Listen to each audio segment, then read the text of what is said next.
kepada hambanya yang menyampaikan firman Tuhan. Shalom, mari kita berdoa. Bapa di dalam surga, kami mengucap syukur.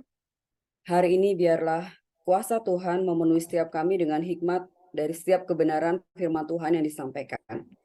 Supaya kami sungguh-sungguh menjadi pelaku firman Tuhan dalam hidup kami. Di dalam nama Tuhan Yesus kami berdoa. Amin. Selamat pagi Bapak Ibu yang terkasih dalam Tuhan. Apa kabar? Shalom. Pasti luar biasa, amin. Baik, izinkan saya untuk share screen sebentar. Ya, apakah sudah terlihat? Sudah, Bu. Oke, baik. Bapak Ibu, hari ini kita akan melihat firman Tuhan dari 2 Timotius 4 ayat 1 sampai 8. Namun kita tidak membaca semuanya, tapi harap bisa membacanya nanti setelah firman-nya, setelah selesai. Kuasai diri dalam segala hal. Nah, singkatnya, di dalam 2 Timotius 4 ayat 1 sampai 8 ini, Paulus memberikan pesan kepada Timotius untuk memberitakan dan mengajarkan firman, baik atau tidak baik waktunya, dan menyatakan apa yang salah, menegurnya, menasehatinya dengan sabar. Mengapa Paulus sungguh-sungguh concern dengan hal ini? Ya, karena pada saat itu kondisinya adalah di mana banyak orang sudah tidak lagi menerima ajaran sehat. Dan mereka mengumpulkan guru-guru menurut kehendak mereka untuk memuaskan keinginan telinganya. Namun ada satu pesan khusus yang digarisbawahi di sini adalah, tetapi kamu kuasai diri dalam segala hal. Sabarlah menderita, beritakan Injil, dan tunaikan tugas pelayanan. Saya jadi mengingat ketika ada seorang ayah memberikan satu tugas kepada anaknya untuk mengajarkan adiknya pelajaran matematika. Sang ayah berkata begini, kakak, tolonglah ajarkan adikmu itu matematika. Itu cukup sulit, ajarkan. Tetapi, kata sang ayah, tetapi kuasai dirimu dalam segala hal ya, kuasai. Artinya apa? Artinya ketika seseorang itu memberikan perintah untuk mengajarkan segala sesuatu, kecenderungan atau natur manusia di dalam hidup yang pengajar ini adalah mereka tidak dapat menguasai diri. Mereka bisa merespon dengan ketidaksabaran, dengan ketegasan yang out of control, ya, dengan motivasi yang tidak benar, bahkan dengan kekerasan. Ya, ada seorang kakak mengajarkan adiknya matematika, digebrak mejanya. Kamu ini bagaimana sih? Tidak bisa terus, ya, sampai akhirnya menyerah kakaknya ini. Nah, dari hal ini kita mau belajar, sebelum kita bisa memberitakan dan mengajarkan firman, sebelum kita bisa menunaikan tugas pelayanan kita, Paulus hari ini mengingatkan kita untuk menguasai diri dalam segala hal. Nah, apa itu penguasaan diri? Penguasaan diri artinya jadilah sadar, sober in all things ya. Dalam konteks ini nepe en passin. Jadilah sadar, tetaplah tenang, berpikirlah dahulu dan seriuslah dalam segala hal. Itu artinya kuasailah dirimu dalam segala hal. Nah, Abraham Maslow, Roy Baumeister, dan Daniel Goleman ini seorang ahli dalam psikologi ya.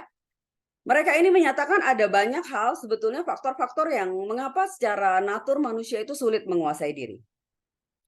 Yang pertama, penguasaan diri muncul setelah kebutuhan fisik dan emosional dasar terpenuhi. Artinya apa Bapak Ibu? Artinya sulit menguasai diri karena sebetulnya kebutuhan fisik ya dan emosi orang tersebut nggak terpenuhi. Orang bisa tidak dapat menguasai diri ketika lapar. Kebutuhan fisiknya tidak terpenuhi, ketika tidak dikasihi, ketika tidak dihormati, ya, ketika dia dalam kondisi yang sangat-sangat emosi dengan berbagai kondisi hal yang mengguncang hidup dia tidak bisa menguasai diri, ya. Yang berikutnya karena alasan ada stres dan tekanan, bisa karena keuangan, karena orang lain, bisa banyak hal. Lalu yang ketiga karena kurangnya motivasi jangka panjang.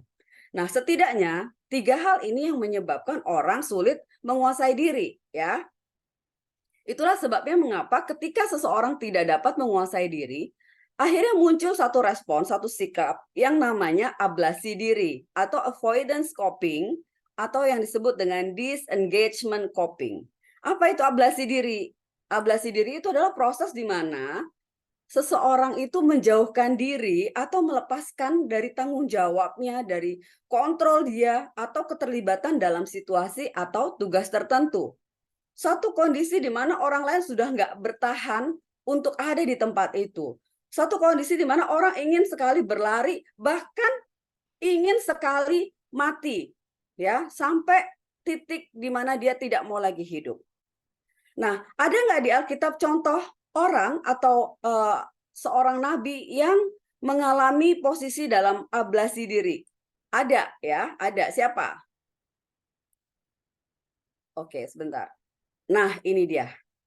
Siapa ini? Elia, ya. Kita tahu kisah Elia itu begitu ajaib, ya.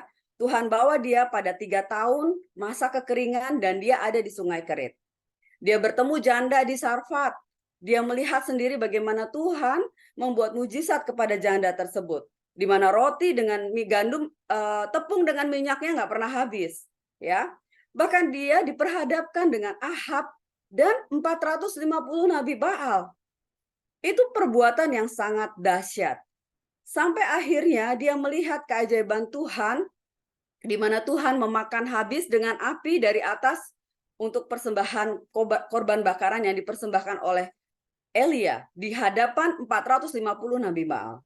Singkat ceritanya, Elia bahkan Alkitab mengatakan di dalam Raja-Raja 19 ya, dikatakan apa? 450 orang itu dibunuh, dihabisi oleh yang namanya Elia. Dia sudah menghabisi. Alkitab tidak mencatat Elia dibantu siapa atau Elia menyuruh orang untuk membunuh. Tidak. Tetapi Alkitab menyatakan Elia membunuh. Elia menghabisi 450 Nabi Baal tersebut. Tapi di satu sisi ada kejadian lagi setelah itu di mana Elia ini takut karena Isabel, ya, istrinya Ahab itu mengancam atau ingin membunuh Elia. Akhirnya Elia pergi melarikan diri ke padang gurun sehari perjalanan. Pada saat itu Elia tidak ada onta, tidak ada kendaraan motor atau mobil, nggak ada, tetapi jalan kaki di padang gurun selama sehari. Dia takut, dia bersembunyi dari Isabel. Dan di dalam masa keputusasaannya itu, dia sungguh-sungguh ingin mati dan dia berkata, Tuhan, sudahlah, aku sudah cukup, ya, aku ingin mati rasanya. Dia berjalan lagi 40 hari 40 malam jalan kaki ke Gunung Horeb.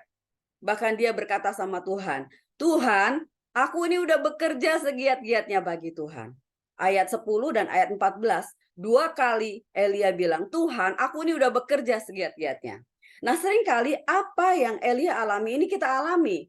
Ya, kita berkata, Tuhan, aku ini udah pelayanan. Tuhan, aku ini udah banyak berkorban. Tuhan, aku sudah memberikan hidupku, hartaku, semuanya untuk Tuhan. Mengapa begini Tuhan? Mengapa aku harus mengalami kondisi di mana ini sangat sulit? Aku nggak suka Tuhan. Aduh, rasanya bagaimana ini Tuhan? Aku mendingan mati aja Tuhan.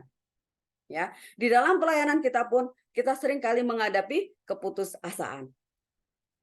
Nah, kita melihat padahal pada saat itu kondisi di mana Elia ingin mati, masih ada begitu banyak tugas yang ada di depan Elia untuk mengurapi Hazael, Nisi, Ahab, dan bahkan melatih Elisa, ya, untuk menjadi nabi kelak. Dan lain-lain, masih panjang tugasnya. Ya, 2 Raja-Raja 2 ayat 1 mengatakan menjelang saatnya barulah Tuhan hendak menaikkan Elia ke surga. Nah, Elia itu manusia biasa, sama seperti kita, ya. Seringkali destiny Tuhan yang Tuhan sudah tentukan itu belum selesai. Masih begitu banyak di depan kita itu ada tugas-tugas tanggung jawab yang harus kita kerjakan. Tetapi karena kita tidak bisa menguasai diri, kita letih, kita itu emosi, kebutuhan fisik kita nggak terpenuhi. Ya, kita stres, kita dalam tekanan, bahkan kita nggak punya motivasi ke depan nih kita harus apa dalam jangka panjang, nggak ada. Akhirnya yang muncul adalah kita mengablasi diri kita sehingga kita berkata, Tuhan udah cukup lah Tuhan, aku mau berhenti aja. Udahlah Tuhan, aku give up. Ya, udah Tuhan, lebih baik aku mati. Sampai di titik itu, ya, Tuhan masih tetap terus melihat kita dan Dia tahu bahwa kita ini adalah manusia yang lemah seperti Elia ini. Ya. Nah, apa yang Alkitab katakan dengan sober? Sober ini penguasaan diri, kuasailah dirimu. Alkitab itu mengatakan setidaknya ada 3 hal, ya. Penguasaan diri ini adalah buah roh. Jadi kita tidak bisa mengatakan, Tuhan, aku sudah berbuat baik, aku setia, aku lemah lembut. Tetapi aku nggak bisa menguasai diri, aku nggak sadar, nggak bisa. Buah roh itu adalah satu kesatuan, paket lengkap yang harus kita hasilkan ketika kita sudah di dalam Tuhan, kita bertumbuh dan berakar di dalam Dia. Ya, penguasaan diri itu seperti sikap seorang atlet dalam pertandingan. Paulus mengatakan kalau kita sudah masuk di dalam pertandingan, kita berlari sedemikian rupa, bahkan kita menjadi petinju, kita nggak bisa sembarangan memukul. Artinya harus ada penguasaan diri, harus ada strategi di dalam hidup kita untuk melaksanakan pemberitaan Injil atau di dalam pelayanan.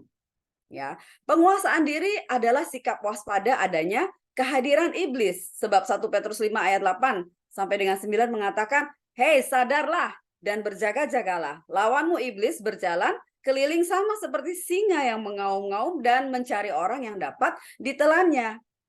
Kalau kita di dalam perjalanan hidup kita merasa aman, nyaman, gak ada musuh, kita pasti akan hidup seenaknya. Tetapi kalau kita tahu bahwa perjalanan hidup kita akan diintai oleh musuh, akan diintai oleh singa-singa yang berjalan mengaum-ngaum, tentunya kita waspada. Tentunya kita akan membawa senjata, tentunya kita akan membawa sesuatu untuk bisa melindungi diri. Nah, seringkali anak-anak Tuhan nggak pernah menyadari bahwa sebetulnya iblis sedang menunggu waktunya untuk menjatuhkan kita. Nah, bagaimana caranya kita bisa melatih penguasaan diri? Ya, melatih penguasaan diri harus ya tinggal di dalam firman Tuhan agar berbuah, agar memiliki buah roh penguasaan diri. Kalau kita tidak tinggal di dalam firman Tuhan, akar itu tidak akan tumbuh, tidak akan memberikan kehidupan pada pohon, supaya kita ini tetap terus berbuah. Yang kedua, kita harus tekun berlatih seperti atlet. Atlet dalam pertandingan, dalam SEA Games, ya, itu pasti sudah menyiapkannya dari jauh-jauh hari. Bahkan setiap hari dia melatih dirinya. Dalam setiap hari kehidupan kita harus terus melatih penguasaan diri kita. Kita harus lebih bisa mengontrol diri kita, merespon segala sesuatu dengan benar. Karena seringkali sesuatu itu bisa terjadi lewat anak kita, lewat orang yang paling dekat dengan kita, bahkan mahasiswa, bahkan tetangga kita, yang membuat respon kita tuh salah di hadapan Tuhan. Oleh sebab itu setiap hari Tuhan berikan aku ini kekuatan, berikan aku ini hikmat, untuk aku bisa tetap terus melatih diriku, menguasai diriku dalam segala hal. Yang ketiga, bagaimana kita melatih supaya kita bisa menguasai diri? Menyadari adanya musuh yang ingin menjatuhkan kita. Siapa musuh kita? Musuh kita bukanlah darah dan daging, tetapi musuh kita adalah iblis. Musuh kita adalah kedagingan kita ini yang hendak meronta-ronta, yang hendak dipuaskan keinginannya. Ya, oleh sebab itu hati-hati. Biarlah kita tetap terus tinggal di dalam firman Tuhan. Kita harus tekun berlatih di dalam ibadah kita, di dalam pengenalan kita akan Tuhan, di dalam penguasaan diri kita. Dan kita jangan lupa, kita harus waspada bahwa ada musuh yang mengintai kita. Orang yang sabar, Amsal 16 ayat 32, dapat menguasai dirinya melebihi pahlawan dan orang yang merebut kota. Ya, jadi artinya ketika kita memiliki penguasaan diri, kita ini disebut orang-orang yang lebih daripada pahlawan, orang-orang yang lebih daripada orang yang merebut kota. Ya, ketika kita dalam penguasaan diri di dalam segala hal, dalam doa, dalam firman, dalam ketekunan, dalam kewaspadaan, maka kita tidak akan lagi mau melakukan ablasi diri. Apa tadi ablasi diri? Satu sikap hati untuk menyerah, satu sikap hati untuk berhenti, satu sikap untuk melarikan diri dari semuanya. Oleh sebab itu, mari kuasai diri. Sehingga ketika kita sudah memiliki penguasaan diri, maka kita boleh bersabar menderita. Kita bisa memberitakan Injil, baik atau tidak baik waktunya. Dan bahkan kita bisa menunaikan tugas pelayanan kita di hadapan Tuhan. Terima kasih, Tuhan Yesus memberkati. Mari kita berdoa. Bapa di dalam surga, terima kasih untuk kebenaran firman Tuhan hari ini. Biarlah firman Tuhan hari ini mengingatkan kami untuk kami dapat menguasai diri dalam segala hal. Kami tahu di depan kami ada begitu banyak pekerjaan yang harus kami tuntaskan. Ada begitu banyak pelayanan-pelayanan yang harus kami kerjakan. Oleh sebab itu berikan kami hikmat, berikan kami kekuatan, supaya kami boleh sungguh-sungguh dapat berlari sedemikian rupa dengan kekuatan Roh-Mu. Dan kami tidak lagi melihat ke kanan, ke kiri, tetapi kami fokus kepada Tuhan dan kepada panggilan kami. Sehingga ketika Tuhan katakan selesai, maka kami dapat membawa satu persembahan yang harum hidup kami, jiwa-jiwa yang boleh mengenal Kristus di hadapan Tuhan. Terima kasih Bapa, di dalam nama Tuhan Yesus kami berdoa. Amin.